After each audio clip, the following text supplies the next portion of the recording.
लेकिन बूढ़े आदमी की चालाकी भरी चाल के तहत छोटे साहब ने सच में मान लिया कि उन्होंने दिव्य शक्ति हासिल कर ली है। इसलिए उसने तुरंत अपना आत्मविश्वास खो दिया। छोटी जगह। ठीक उसी समय पुल पर एक गुंडा रास्ता रोककर खड़ा था और छोटे साहब ने खुशी से अपनी कला आजमाने का फैसला किया। परिणाम स्वरूप वह बिल्कुल भी मुकाबला नहीं कर पाए और कुछ ही समय में उसे इतनी बुरी तरह हराया गया कि वह केवल शर्मिंदा होकर भाग खड़ा हुआ।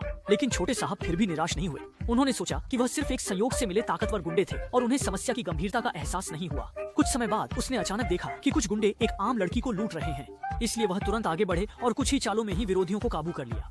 इससे छोटे साहब का आत्मविश्वास और बढ़ गया और आसपास के दर्शक भी लगातार तालियां बजाने लगे। यहाँ तक कि छिपे हुए लोग भी सब कुछ देख रहे थे। लेकिन अगले ही पल गुंडों का सरदार आ गया।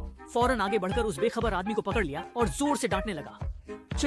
वह सरदार रुका नहीं। उसने साजू चाकू उठाया और छोटे साहब को गंभीर रूप से घायल कर दिया, जिससे वह तुरंत बुरी हालत में भाग गए। अब तो दिल और दिमाग दोनों सुन्न हो गए। ये सोच भी नहीं सकते थे कि घर आकर पता चला कि उनकी कला तो बिल्कुल घटिया थी। अगले ही पल वहाँ एक व्यक्ति आ गया। अरे महान व्यक्ति!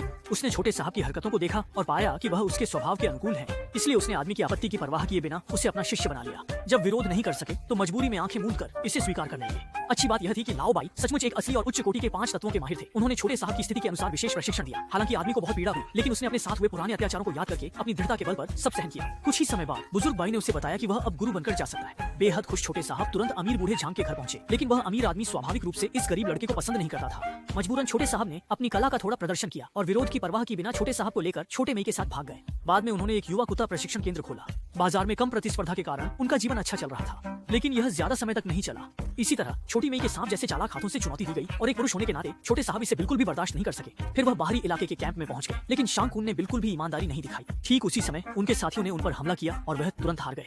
इस बार की हार ने तो उसे अपनी मार्शल आर्ट की असलियत पर भी शक करा दिया। निर्णायक क्षण में दशान ने पारंपरिक गुप्त नुस्खा 5 जहरीले 8 रत्न चावल ढूंढ कर लाया, जिससे छोटी मई ने पुरुष के मुंह को दीवानगी से तृप्त किया। इससे छोटे साहब की ताकत बहुत बढ़ गई और अगली सुबह ही उन्होंने कुछ के लोगों को ढूंढ लिया और उन्हें पूरी तरह से हरा दिया।